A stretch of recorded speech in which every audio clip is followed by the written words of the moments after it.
Goeiemôre, dit is maandagoggend, die 5de Mei 2025 en ek groet julle oude gewoonte hartlik hier vanaf die walle van die Groot Rivier. Mike Waltz, die spesiale gesant van die FSA gemoeid om die onderhandelinge tussen Rusland en Oekraïne te dryf in 'n poging om die oorlog te stop, is deur Donald Trump die deur gewys. Hy is weggeneem as spesiale gesant en is toe as ambassadeur by die Verenigde Nasies herontplooi en Marco Rubio, die huidige sekretaris van buitelandse sake, neem die onderhandelingsproses oor. Want dit gaan nie baie goed met hierdie onderhandelinge nie. Rusland het duidelik gesê dat hulle voorwaarde sluit in die terrein wat deur Rusland huidiglik beset word, is nie onderhandelbaar nie, dit gaan nie terug na Oekraïne toe nie. Hulle het dan ook gesê dat geen NAVO-troepe in Oekraïne nie, ook geen oorblywende Azov-bataljonlede, die sogenaamde neonazis, en dan geen NAVO-lidmaatskap vir Oekraïne nie en die totale demilitarisering, dat daar geen soldate of beperkte hoeveelhede soldate deur Oekraïne aangewend mag word, terwyl Oekraïne aan hulle kant sê, daar sal nie vrede wees voordat hulle nie al hulle grondgebied Crimea insluitend teruggekry het soos voor 1914 nie. En dit blyk of dit nie gaan gebeur nie. Dit gaan nie so goed in Oekraïne soos wat Zelensky die wêreld wil laat glo nie. Reg oor die hele totale front is die Russiese magte besig om weswaarts te beweeg en het ons reeds onlangs weer met Gerard daar in Oekraïne gesels rondom hoe naby die Russiese troepe aan Sumy is. Daai stadig maar sekere beweging is onverpoos. Ons het egter gesien dat Rusland het 'n 3 dae skietstilstand aangekondig oor die tyd wat hulle oorwinningsdag wil vier. Nou ja, Zelensky het gedreig dat hy gaan moontlik 'n aanval doen op die 9de Mei se Victory Parade in Moskou, waar verskeie buitelandse en internasionale verteenwoordigers en leiers betrokke gaan wees en saam gaan staan, en dan Varsky Medvedev, die hoof van die Russiese sekuriteitsdienste, dat indien dit sal gebeur, sal Kiev oornag van die aardbol verdwyn. Ek dink nie dis ydelle beloftes wat hier gemaak word nie, en ek dink ook dat Rusland besef dat Amerika nie baie suksesvol is tot nou toe om die oorlog tot 'n einde te bring nie, want Donald Trump dreig dat indien Rusland nie instem nie, dan gaan hy meer materiaal en oorlogstoerusting na Oekraïne stuur.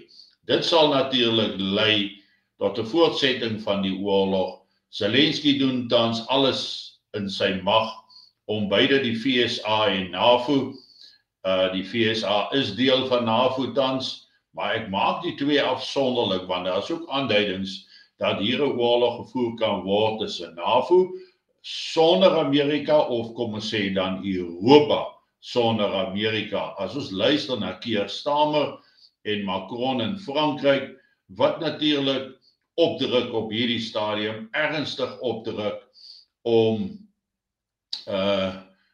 die oorlog te laat eskaleer, dit uit te brei, dit te vererger. Nou ja, Zelensky se werwing gaan voort, sy geforseerde werwing. Mense sien hoe hulle ouens van die straat afgryp, hoe hulle selfs die metode gebruik het om met vrouens wat kinders het in die speelpaggies te praat, en wanneer die man kom ondersoek instel, dan word hulle gevang. Nou het hulle 'n ding waar hulle kos bestel by afleweringsdienste en sodra die ou daar aankom, die ou wat die kos aflewer, dan word hy gegryp en binne in die bussie gegooi en dis hoe Oekraïne tans hulle werwing doen, want daar is 'n duidelike mannekragtekort oor die hele front in Oekraïne te bespeur. Maar kom ons kyk 'n bietjie na beeldmateriaal en wees verdraagsaam. Dis nou nie noodwendig dat almal dit sal wil sien nie, maar ek dink dit is tog nodig om 'n bietjie daarna te kyk. En ek gaan dit nou gou vir julle doen en vir julle speel.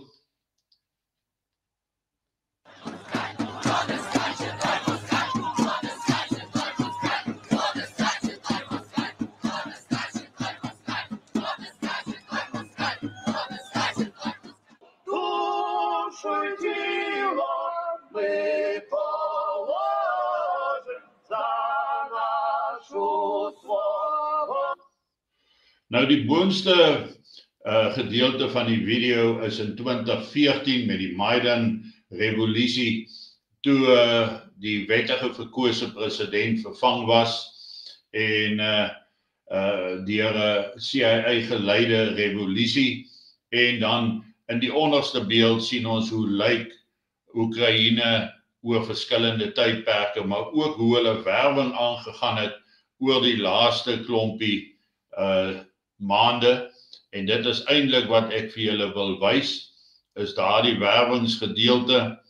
En dan kan julle ook sien die liggame van die gesneuweles, die slagoffers van hierdie oorlog. En nog steeds blyk dat daar geen oplossing of uitkoms gaan wees wat die oorlog aan betref nie. En dan, terwyl almal glo dat Rusland verslaanbaar, oorwinbaar is, wil ek vir julle beeldmateriaal ook wys van wat aangaan in Sint-Petersburg. Maar dit is baie nodig om dit te kyk. Dat ek nou net weer terug gaan, ek is nou op die verkeerde plek. Dat ek net daarby kom.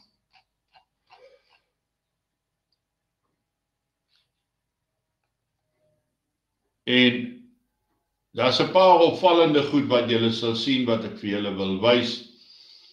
En ek sal dit bespreek soos ons nou aangaan daar.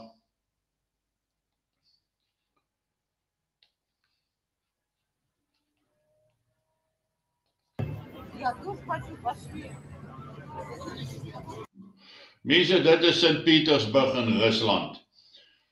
Kyk hoe kalm en rustig lyk dit daar. En daar is geen wanbalans nie, die mense gaan aan met 'n normale lewe. En dit lyk nie of hierdie inwoners vreeslik gepla is oor wat in Oekraïne aangaan nie.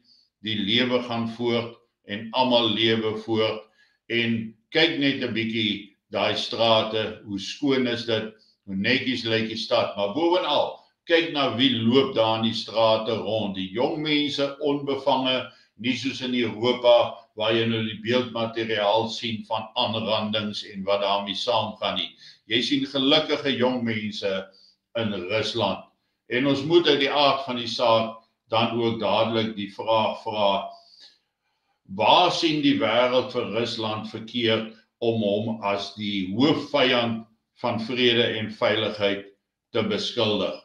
Ons sien hoe dit in Rusland lyk, hoe dit gaan. Wat het Putin al probeer doen om die situasie in die wêreld te kalmeer, terwyl almal net 'n koue skouer draai? Ek het nie veel hoop daarvoor dat Marco Rubio veel gaan uitrig nie. As Trump nie sy eise en sy voorwaardes en sy toegewings gaan verander nie, gaan Rusland nie vrede hê nie, want hulle hoef dit nie te neem nie. Want hulle is besig om die oorlog te wen. En ek dink ons gaan 'n totale einde aan die oorlog sien in die somer, in die Europese somer. Dink ek gaan hulle hierdie oorlogspoging klaarmaak. Tot nou toe die grootste deel van die oorlog gegaan daaroor, oor kom ons sê 'n vernietigingsoorlog, waar hulle net eenvoudig staties was en gedurig aangeval was met al die Europese en NAVO wapentuig, en Rusland het dit stelselmatig vernietig, en in die proses eintlik vir Europa ontwapen, en wat Europa se kans om suksesvol hulself teen 'n Russiese aanval te verdedig natuurlik heeltemal weggeneem het. Maar Rusland het nie 'n behoefte om Europa binne te val nie, behalwe as Keir Starmer en Macron voortgaan met hulle planne om troepe na Oekraïne te ontplooi, dan kan ons verwag dat daar aanvalle in Europa gaan begin plaasvind, wat sal lei tot 'n wêreldoorlog. En wanneer daai wêreldoorlog plaasvind, moet ons verwag dat baie van die bronne van Suid-Afrika, ook finansiële bronne en geld, afgesny gaan word, en kan ons verwag dat Suid-Afrika kort nadat so wêreldoorlog uitgebreek het, kan ons verwag dat ons as 'n land in duie sal stort as gevolg van finansiële probleme, ondersteuningsprobleme, en die feit dat hongersnood, armoede die hoogte gaan inskiet, en dat ons nie veel daaraan sal kan doen nie, behalwe om onsself voor te berei en gereed te kry vir die dag wanneer Suid-Afrika ineenstort. Ek sê weer, ek, ander oud soldate en ons organisasie SBB as geheel, ons hou geen bedreiging vir enige iemand in nie, maar ons maak onsself reg om ons mense te kan beskerm, want ek dink nie die regering gaan in staat wees om ons mense te beskerm nie. Net soos wat hulle nie in staat was om gister behoorlik die EFF betogers daar van Kleinfontein af weg te hou nie. Hulle is wel nie die plek binne gegaan nie, maar hulle het tog die ingang van Kleinfontein beskadig met vandalisme en wat daarmee gepaard gaan. En ons sien 'n onwilligheid van die polisie om op te tree in so 'n situasie wat ontstaan het. Ons moet aanvaar dat ons moet voorberei om onsself te kan beskerm en te kan beveilig. Die wêreld staan op sy kop. Ons sien oorlog dreig tussen Pakistan en Indië. Dis iets wat al oor jare kom, maar dit het nou geweldig geeskaleer en kan enige dag in 'n fisiese grootskaalse konflik ontaard. En beide Pakistan en Indië is kernmoondhede met kernwapens wat die hele wêreld kan destabiliseer. Oos-Europa, Indië, Pakistan, Midde-Ooste is tans 'n kookpot. As dit nie uitgesorteer gaan word op die een of ander wyse nie, en alle hoop wat daar in Trump was om dit te doen, is besig om te vervaag. Ons sien geen daadwerklikhede wat gebeur nie, en ons sien dat met die ondertekening van die sogenaamde rare earth metals, skaars edelmetale, dat daar verwagting is dat Amerika fisiese beskerming in Oekraïne sal bied.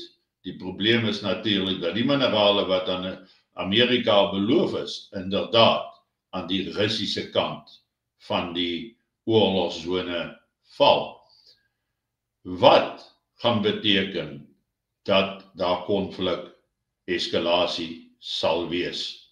Dit sal lei tot eskalasie en 'n oorlogssituasie in Suid-Afrika, waar ons in staat moet wees om onsself te beveilig. Geniet vanoggend jou kondensmelk koffie en mag jy 'n fantastiese week hê, en ek gesels dan oude gewoonte môreoggend weer met julle. Mooi loop en 'n lekker dag vir elkeen.